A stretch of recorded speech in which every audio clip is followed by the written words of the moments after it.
que falaram aqui chocou muita gente. Presta atenção. Após pregação de Helena Raquel no Gideões 2026 estar viralizando na internet, onde afirmou que criminosos devem ser denunciados e expostos pela igreja, mesmo que sejam pastores, e onde pediu para os líderes das igrejas: não mande esse presente embrulhado para ninguém.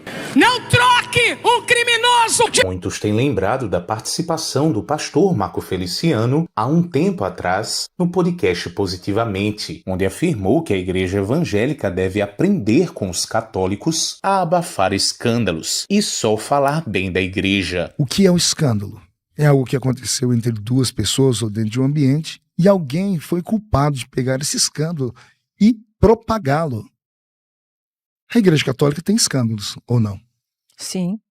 Mas cadê os escândalos da igreja católica? Os escândalos deles são terríveis. O que a igreja faz? Ela abafa os casos. Ela não dá voz. Não é que ela não trate os casos, ela trata os casos. Os padres sofrem represálias, são retalhados, eles são tirados de um lugar e enviados para outro. Só que eles não é antropófagos. Eles não ficam comendo a carniça. É. Eles tratam aquilo. A igreja evangélica não. Nós somos o único grupo religioso que fazemos isso. Eu te falei agora há pouco. Me mostra um muçulmano indo para a internet falando mal de outro muçulmano. Você não encontra. Você não encontra um padre falando mal de outro padre na internet, mas pastores falando de pastores, crentes falando de pastores, músicos. É uma loucura. O nosso meio gospel, ele parece que se alimenta do conflito e se alimenta da polêmica e se alimenta. E isso faz mal a nós mesmos. Mas a partir do momento que tem uma verdade objetiva, quando você vê que está contrário àquela verdade, naturalmente existe esse tipo de antagonismo, não? Eu não entendi a sua. Por exemplo, a verdade da palavra é objetiva. A verdade do Senhor foi revelada. Nós temos quantas vertentes evangélicas. É natural existir esse tipo de... Não seria natural, porque o catolicismo tem várias vertentes também. O catolicismo não é um catolicismo unificado, são vários. Mas você não encontra eles falando mal deles.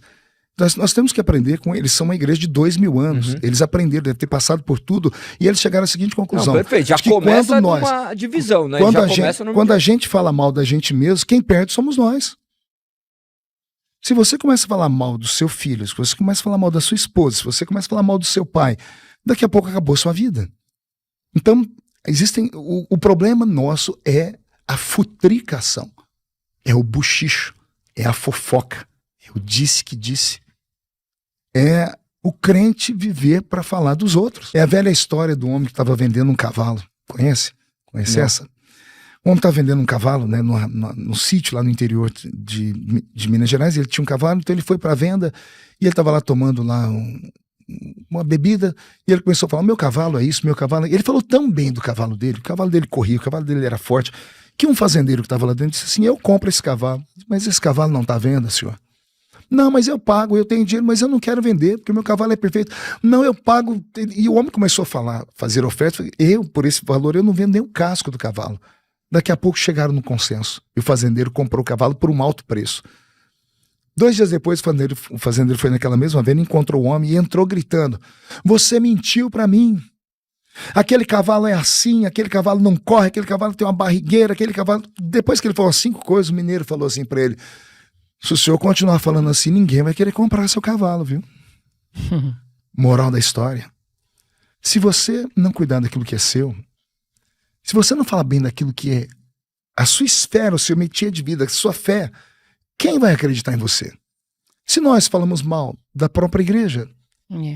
Mas não seria também porque as pessoas esperam algo ruim de alguém, de um meio secular, mas não de quem é cristão, e aí quando vê algo de alguém que é cristão fica mais decepcionado do que uma pessoa que não é? Mas é nessa hora que, se a pessoa for cristã de verdade, ela vai ler a Bíblia e vai ver que quando isso acontece, a primeira coisa que ela tem que fazer é orar pela pessoa. E que somos falhos, né? A repreensão para aquela pessoa, pessoalmente, é em último grau.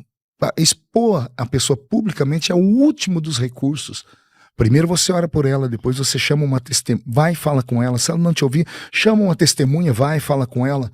Então existe um processo, é ensinamento bíblico. Mas nós temos vivido nesse tempo uma série de escândalos, né? Nós acabamos de ver na Globo.com, pastores renomados, com igrejas gigantescas sendo presos. Sim. Então, isso daí também não pode ser silenciado, porque o que é crime deve ser tratado como crime, Mas o que é pecado como pecado. Sim, mas isso quem tem que tratar? O senhor é pastor dele? Não. O senhor é perfeito, juiz dele? Perfeito, mas... Não, o juiz já não tomou a situação? Mas já? essa não é Agora, a questão. porque os crentes ficam falando 24 horas sobre isso, fazendo vídeos, olha o que esse pastor fez, veja o que está acontecendo. Primeiro que ele não é um pastor, ele é um falso pastor. Não fale isso. Não fale isso. A partir do momento... Deixa eu te dar uma palavra como pastor perfeito, agora. Perfeito. São seres humanos. Eu concordo. Todo ser humano concordo é falho. plenamente. Todo ser humano erra, todo ser humano fracassa na vida, todo ser humano escorrega, cai, todo ser humano bate com a boca no pó. Só vai entender de misericórdia quem um dia precisou dela. Uhum. Concordo Entende? plenamente. Vamos orar pela vida dele. Oxalá que agora, depois disso que ele passou, Deus o levante, Deus cure ele, trate ele por dentro. Uhum. Agora, não vamos chamar de falso pastor. Você não pode invalidar uma vida inteira de uma pessoa por causa de um ato falho aqui. Isso é desumano. Já temos o diabo para fazer isso. Nós não podemos fazer isso. A pessoa faz 99 coisas boas. Essa é a questão do evangélico. Olha, você tocou num ponto crucial. Faça 99 coisas boas em uma igreja e vão te chamar de santo. Não, isso daí é fato. Depois, faça uma única coisa errada. E as pessoas vão dizer, você não presta, você não vale nada, Mas isso não é você só perde dentro tudo. da igreja, daí é a vivência em sociedade. Mas né? nós estamos falando aqui, estamos falando da igreja, estamos falando de religiões. Sim. Eu citei catolicismo, eu citei outras, e vocês não puderam me refutar, porque de fato essas igrejas não trabalham se batendo. Sim. Mas a alma do crente precisa ser curada, entendeu? Eu prego há 32 anos. Eu prego nos maiores eventos do Brasil. Eu estou indo agora para Camboriú, Santa Catarina, que é o maior evento pentecostal do mundo. Eu prego nesse mesmo evento há 26 anos. Qual é o evento? Camboriú, Gideões Missionários da Última Hora. Deve reunir agora, entre sábado e domingo, pelo menos 100, 150 mil pessoas lá em Santa Catarina. Eu prego nesse evento há 26 anos. Eu era garoto quando eu comecei a pregar. Neste mesmo evento já pregaram os maiores pregadores do Brasil. Pregadores, cantores. E nesses 32 anos, eu vi tantos deles subirem, tombarem, caírem, se machucarem. Porque pastor, cantor, essas pessoas que dão sentido à nossa fé cristã, porque o pastor... Tem um lugar de privilégio. Não é só um lugar de privilégio, o dom que está na gente, o dom que Deus deu é muito forte. E esse dom mexe com o inferno, por isso a vigilância tem que ser redobrada. Quando você não vigia, o diabo pega a sua vida, ele te destrói, ele te moe. Ele te humilha de uma forma para você nunca mais se levantar. Eu conheci pastores, amigos meus, que se mataram por causa disso. Caíram, tiveram problema. Ao invés de ter alguém para chegar, vem cá, vamos te restaurar. Não era um safado, cometeu um ato, errou. Não suportou a pressão que veio de fora. E quem vai cuidar dessa alma? Quem vai dar conta dela no último dia? Mas você sabe que quando a gente fala assim, claro, eu concordo com o que você falou, nós somos as pessoas que temos que orar, né? Que temos que ter sabedoria de orar pela outra vida.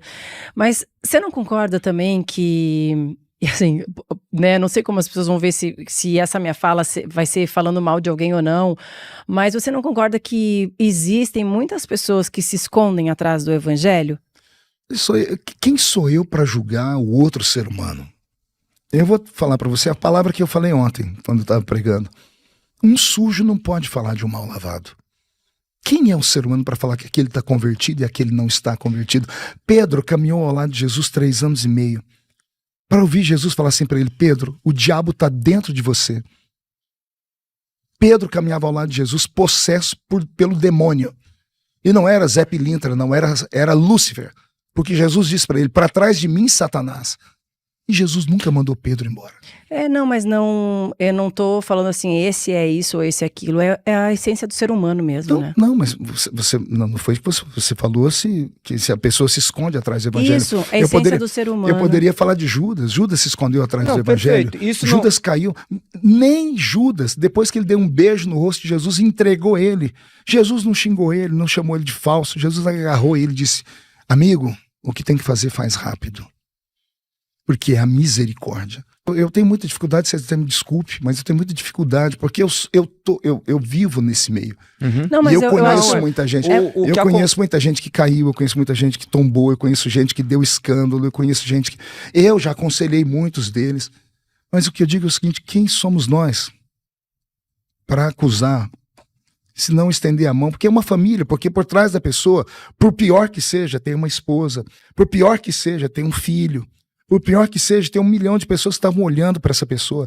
Então, se a pessoa tem um caráter, ela tem que ser tratada, tudo bem, vamos tratá-la. Tem que olhar de maneira global, porque existem vítimas, olhando o ponto... A pregação de Helena Raquel tem sido compartilhada e apoiada por muitos do meio secular. Até Xuxa, que escreveu: "Que pessoa incrível, por Deus, ouçam essa senhora." E Betty comentou: "Por questões políticas, tu ficou contra a Damares Alves quando falou sobre isso, né? Qual a sua opinião? Propagar escândalos do meio da igreja dará munição para que pessoas que odeiam a igreja possam nos atacar, as afastando completamente, ou